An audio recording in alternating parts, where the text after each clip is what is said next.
Hi, welcome back to Joe Blogs. In today's episode, I want to talk to you about what's happening in the Chinese economy and specifically to talk about the Chinese car market and Chinese vehicle manufacturers.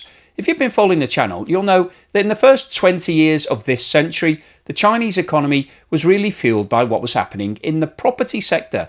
We had these huge property development companies that were running around all over China, building cities, literally thousands and thousands of apartments, and Chinese individuals were buying them. It was a feeding frenzy. People couldn't get enough. Everybody was falling over themselves to invest into property because it was a no-lose gamble.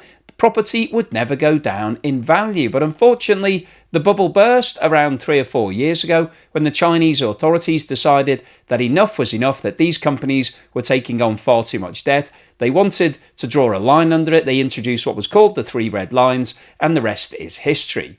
And over the past few years, we have seen the car industry starting to overtake the property sector. And it was recently reported that the vehicle industry is now the biggest pillar of the Chinese economy. It's estimated to have provided around 10% of GDP in 2024. And if you're a big fan of vehicles, you might be able to name a few Chinese car brands. But it was recently reported by What Car that there are over 200 brands in China. And if you can name all of those, then you're doing a lot better than me. And here's an example of some of the logos. See how many of these you can spot, freeze the frame, and see how many of those you can name. Now, I'd be surprised if most of us could name 5 Chinese vehicle brands, and if you can name 10, then you're very impressive. And one of the reasons for that is that over the last few years, there have been multiple brands produced every single year. Lots of new entrants have come into the market, and one of the drivers for that has been the fact that China has been at the forefront of electric vehicles. They were building the batteries for a lot of the international car companies, such as Tesla. And so China decided that this was the way forward. They saw that the market was projected to grow hugely. And so they stepped in and started producing lots of different electric vehicle companies. And that looked like a really smart strategy for a while.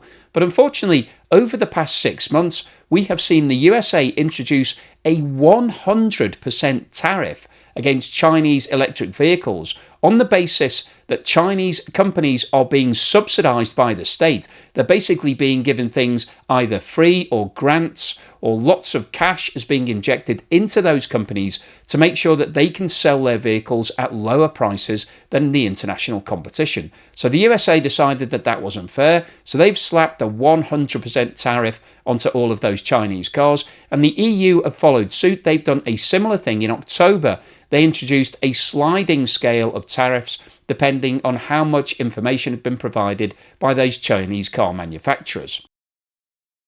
Now, just before we go on any further today, I want to talk to you about Ground News, who I've been working with for the past 2.5 years and who I've partnered with for today's video.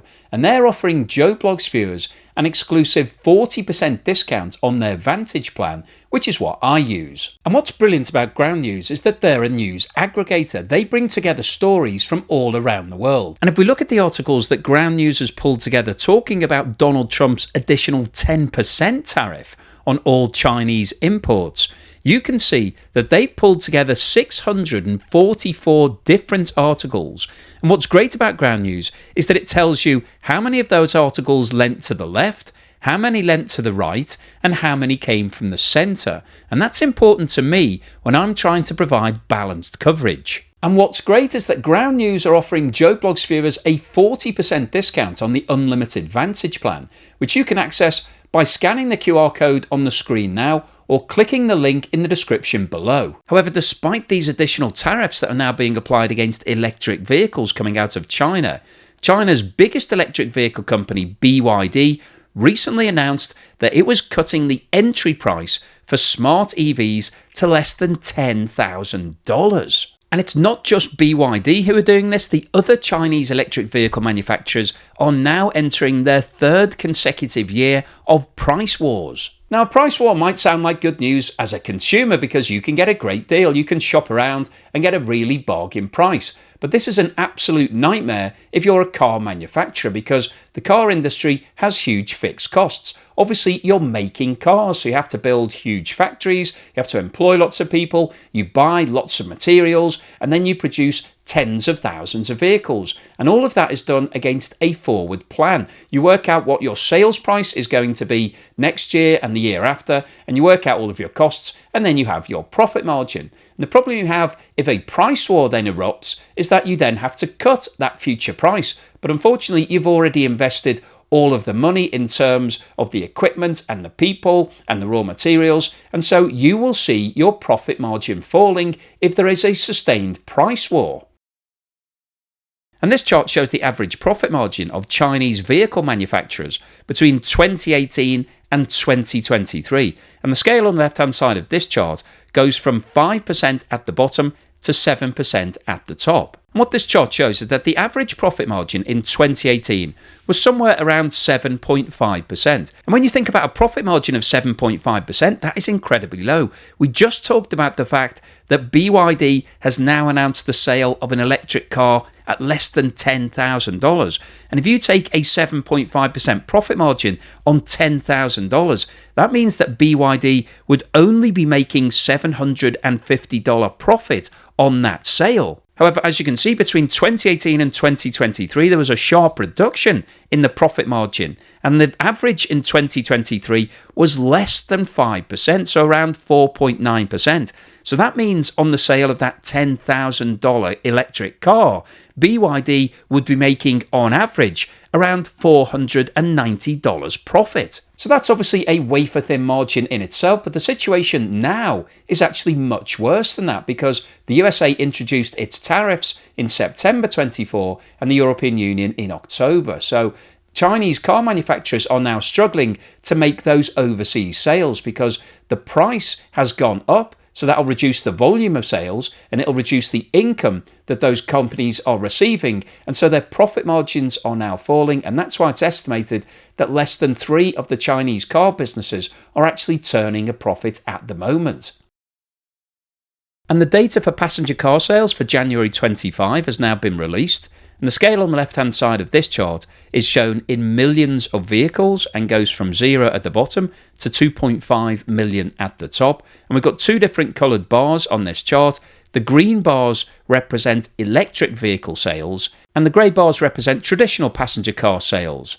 And what you can see from the far right-hand side here is that total sales in January were 1.81 million, which represents a 12% fall year on year against the figures for January 24. And the fall in car sales in January represents the first decline since September and the biggest drop in almost a year. And one of the interesting things to note on this chart is what happened in December. You can see that car sales were actually at a record level of around 2.6 million. And one of the drivers for that was that the government announced that it was ending a subsidy system. So basically, cheap cars were coming to an end in China in December. And so there was a rush of consumers trying to buy cars before the prices started to rise. Now, as you can see from the green section of this chart, over the past 4 years, there has been a significant increase in the sale of electric vehicles in China. And the year-on-year performance of electric vehicle sales in January was a 10.5% increase. However, in terms of the total sales mix, electric vehicles only represented 41.2% of sales, which is the second consecutive month that electric vehicles have failed to outsell gasoline cars. And there is now rising concern because the Chinese car market is geared up to go almost exclusively electric over the next few years. This chart, which compares the adoption of electric vehicles in China against Europe, the USA and the rest of the world. And this chart dates back to 2015 when there were very few electric vehicles around. And what you can see from this chart is that it was 2020 when electric vehicles started to make some progress. And interestingly, in that year, it was Europe that was leading the field. The orange line is the highest in 2020. There was around about 10% adoption in Europe at that time, which was around double the adoption in China, 3 times the global average, and 5 times the average in the USA. However, as you can see, between 2020 and 2024, there was a rapid increase in the adoption of electric vehicles in China. and it was estimated that at the end of 24, the adoption level was around 45%. So almost half of all of the cars being sold were electric vehicles. And that figure compares to around 20% for the global average, 23% for Europe, slightly higher than the rest of the world, and 10% for the USA. And if we look at the projected levels for 2025, China is estimated to increase to 50%. So the January result of 41% is not on track to get to that 50% level, and that is why there are rising concerns right now in the Chinese market. Europe is estimated to rise above 25%, the USA above 10%, and the global average at the end of this year is expected to be around 23%. And this chart highlights why there are rising concerns for the electric vehicle manufacturers in China. It shows the growth in new electric vehicle sales, which are basically fully electric and hybrid electric cars, against the sale of other fuel types in China. And as you can see, between 2021 and 2024, there was consistent and rapid growth in electric vehicle sales. You can see that from the green line. And other fuel types had a commensurate reduction in terms of their percentage share of the market.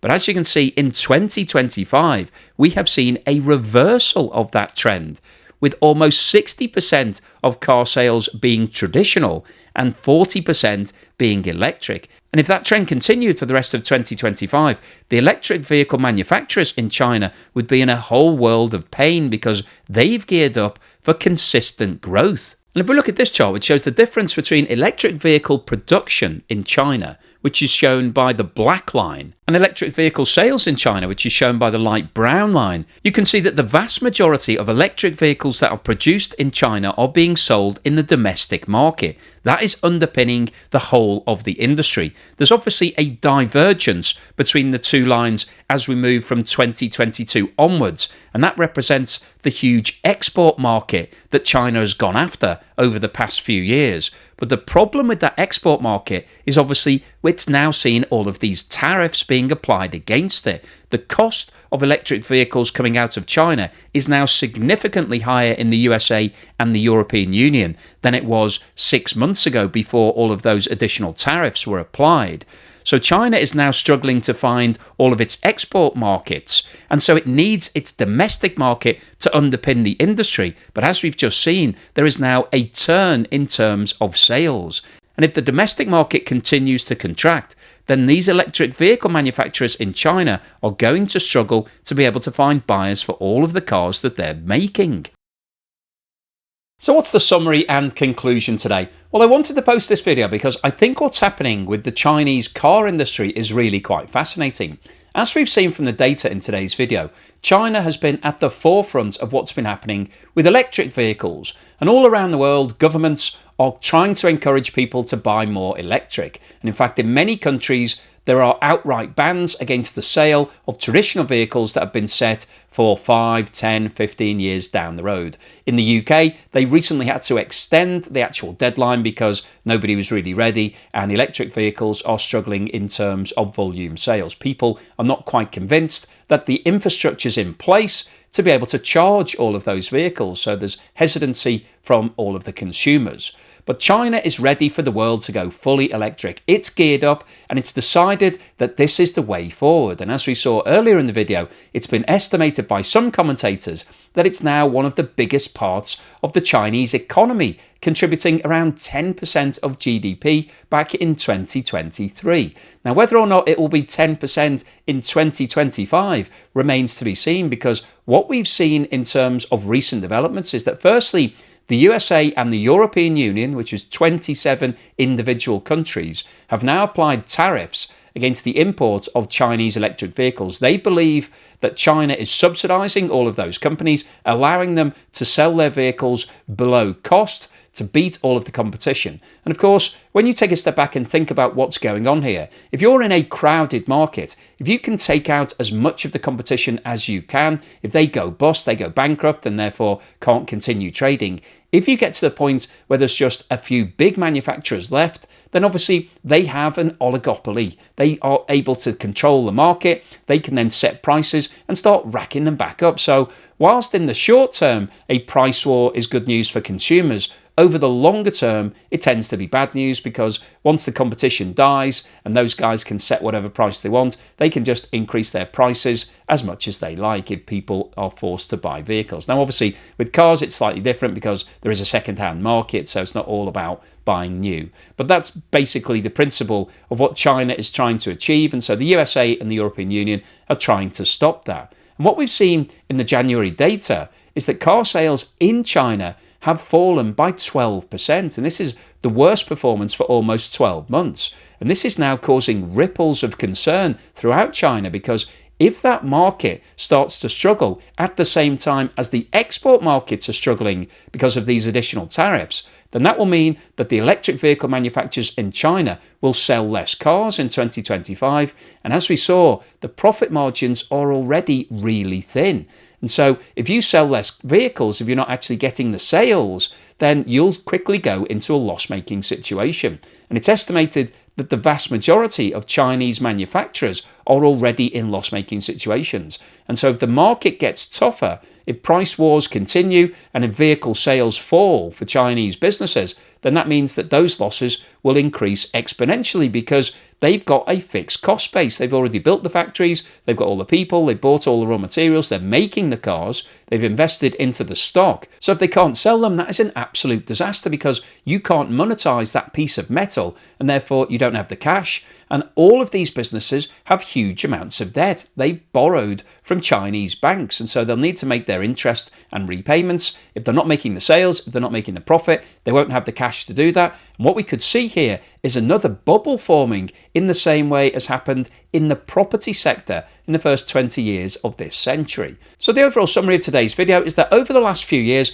China has geared up in terms of the car industry. It sees this as the next growth market to support the growth of the Chinese economy. But what we've seen over the past 6 months are some really negative developments. The tariffs that have been applied against Chinese electric vehicles are causing them to lose sales and increase their prices. And so the domestic market is now more important than ever. But what we've seen in January is that the domestic market has decided that it prefers traditional vehicles rather than electric vehicles. And we've seen a fall in total sales as well as electric vehicle sales.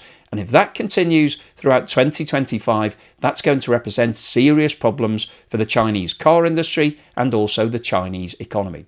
So hopefully you've enjoyed today's video, you found it useful, informative and thought-provoking. If you've liked what I've said, then please give me a thumbs up. Thank you for watching this video all the way through to the end, and here's something to put a smile on your face.